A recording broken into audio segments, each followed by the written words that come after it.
Welcome to The Speechy Show.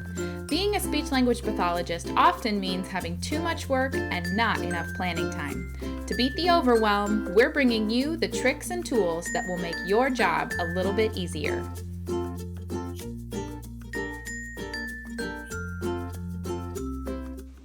Hello, everybody, and welcome to The Speechy Show. I am your host, Carrie Clark with SpeechandLanguageKids.com, and I am here today with Lisette from Speech Sprouts. Thank you so much for joining us. Thank you for having me. Absolutely. So today, Lisette is coming to share with us some tips for our mixed group therapy. So we often have these large groups of children that are all working on different things, and it can be a little bit of a madhouse sometimes. So Lisette's going to share with us some ideas today on how to make those a little calmer and have some fun while doing it. So if you're new to the show, this is The Speechy Show. I am Carrie Clark from SpeechandLanguageKids.com, and we do this show once a week over on Facebook Live. We do this on Monday afternoons, and we share a new topic, we share some tips, and then we're going to do some giveaways here in just a couple minutes. So if you're joining us on Facebook Live, welcome, and thank you for joining us. And I want to know, what is your biggest group? So how many students do you have in your biggest group? Go ahead and type that into the comments on Facebook Live.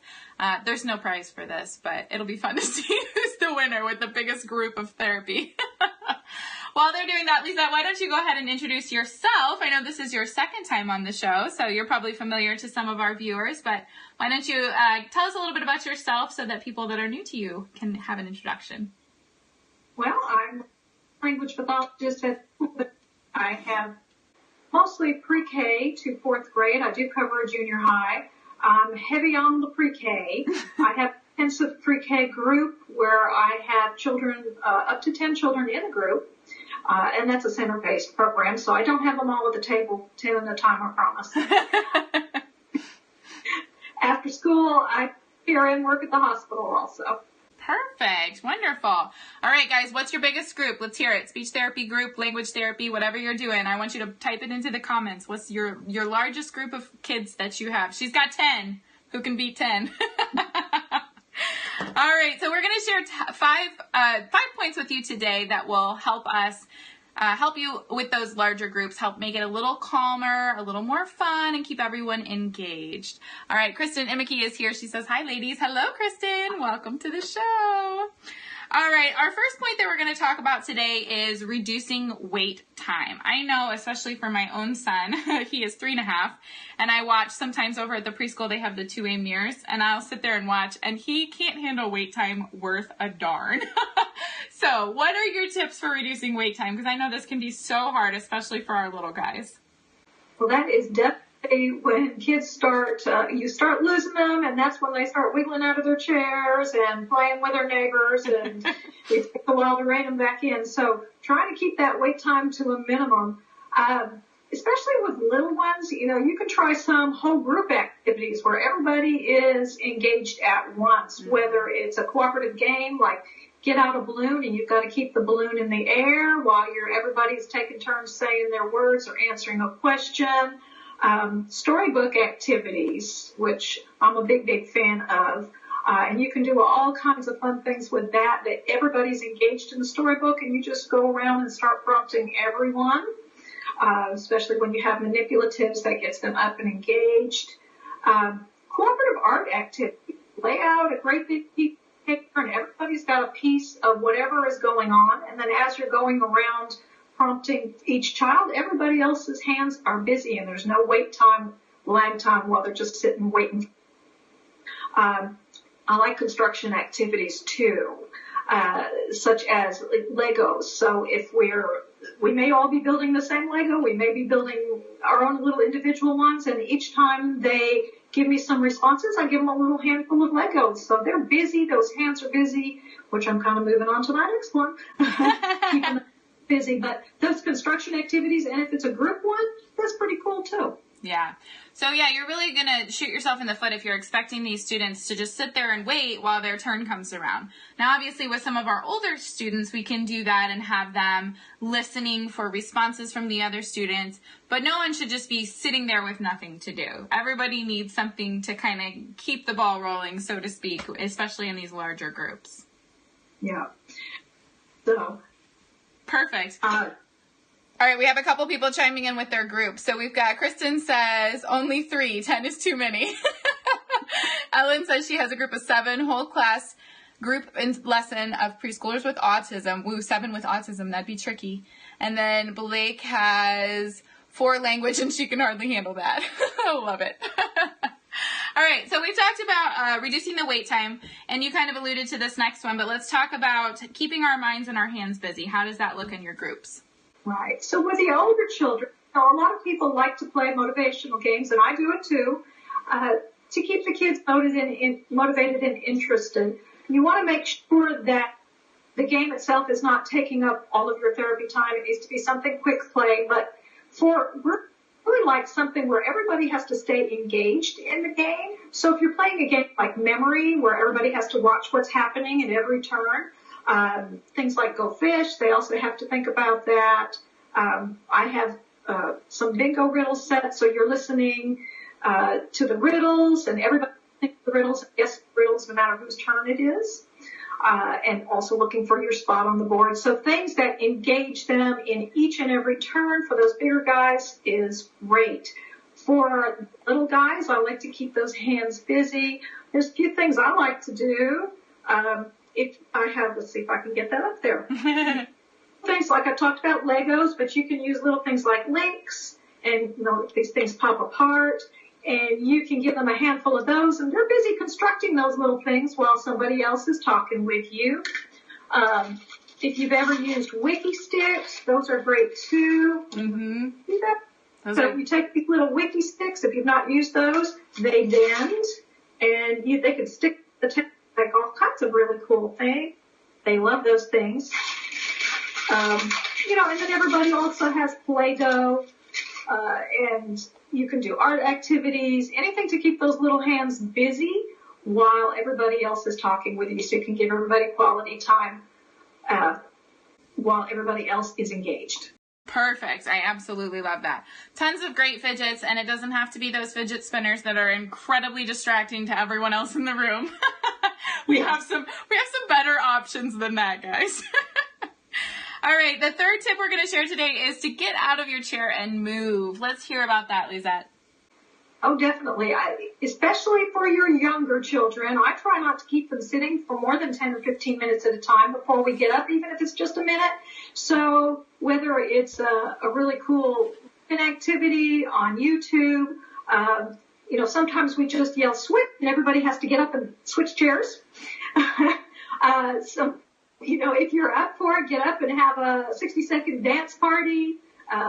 This morning, I needed my little ones to move, so we were all popcorn. We all down on the carpet, we were sizzling, and then we all popped and leaped in the air. Whatever it takes to get them up and moving just for a little bit. You don't want to take up too much time, and get back, and those bodies are more ready to listen to you.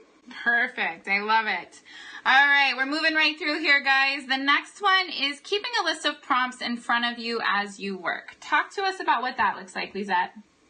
Well, when I'm working with a group, particularly when you have 3 or 4, or as I'm hearing, some more in a group, if you're trying to take data, it's pretty boggling. I keep my logs in a notebook, and if you are flipping back and forth to pages, trying to say, okay, here's this one, let me jot down how they did, let me flip to the next one.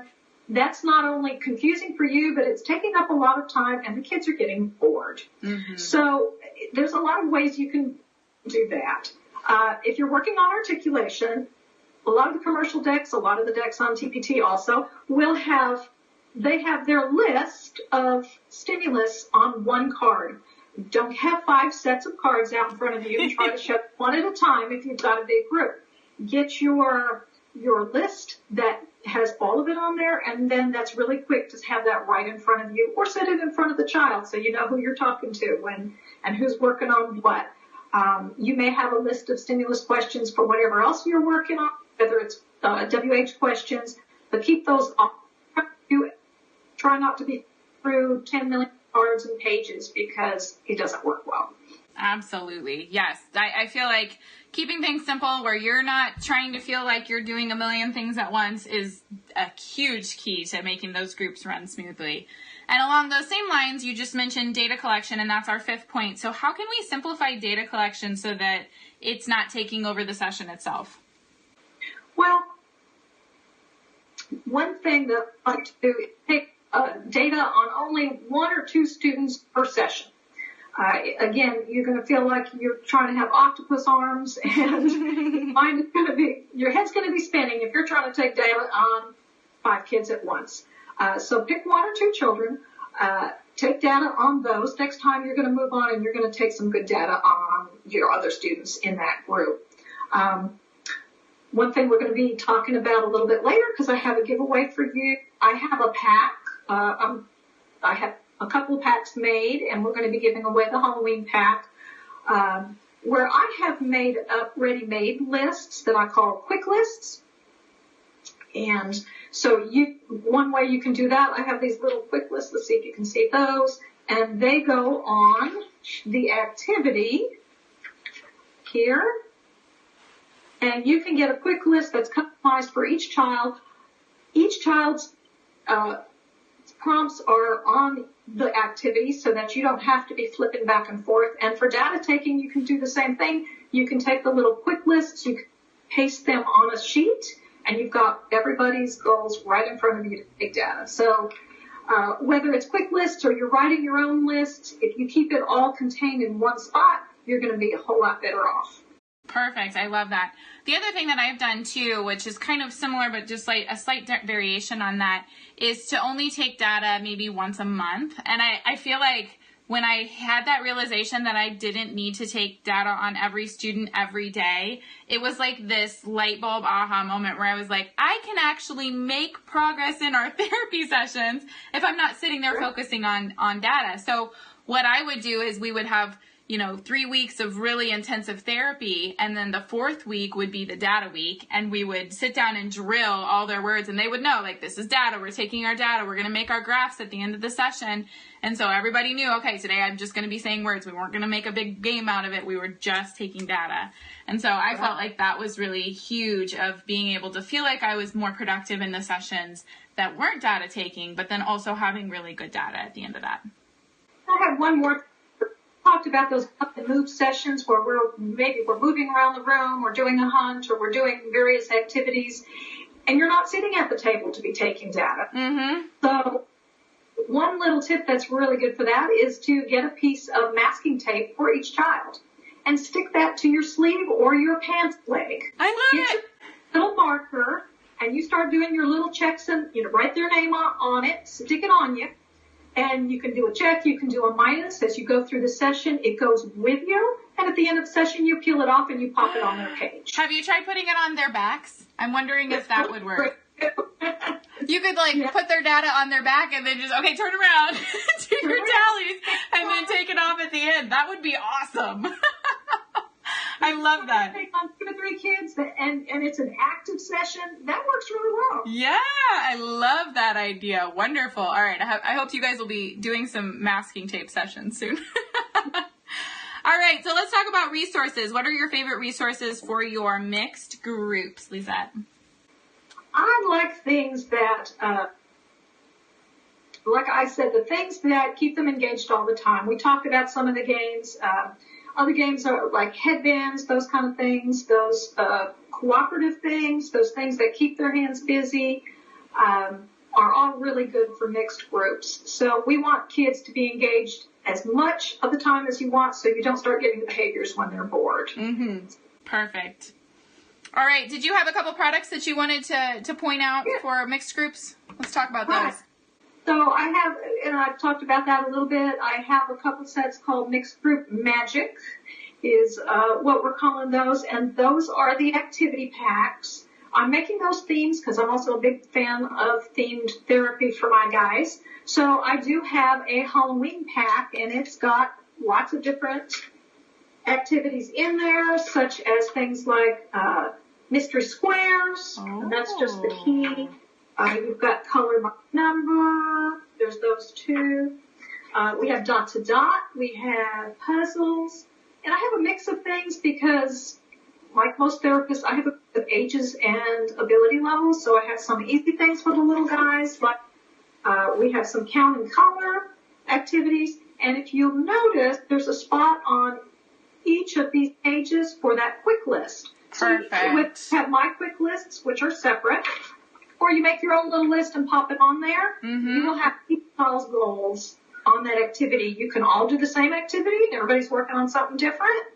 Or especially my older kids, my third and fourth grade, are loving when I just lay out a whole bunch of different activities and say, pick which one you want. I'll pop their quick list on, and they are just loving that. That's wonderful. It sounds like that would reduce your planning time quite a bit. So that's great. Okay, well, we're going to give away one of those Halloween magic, what are we calling them? Mixed group magic sets. We're going to give away the Halloween themed one right here on Facebook Live. So I'm going to ask a question.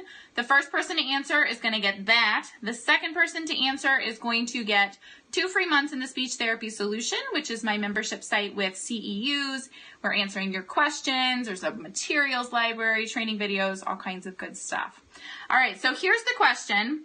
Name a fidget that you like to give your students to play with that's not the fidget spinner. It doesn't cause a huge distraction. I feel like sometimes we get stuck on, okay, what can I give my kids' hands that could be a good one? So we talked about some today, or you can shout out some of your favorites. And the first 2 people to submit those are going to win. The first one will win the Halloween Quick Magic set, and the second one will win the membership. All right, we got some. Here we go. All right. Heather Kelly says Play-Doh. Heather, you're going to win the Halloween set. How do you want her to contact you, Lisette?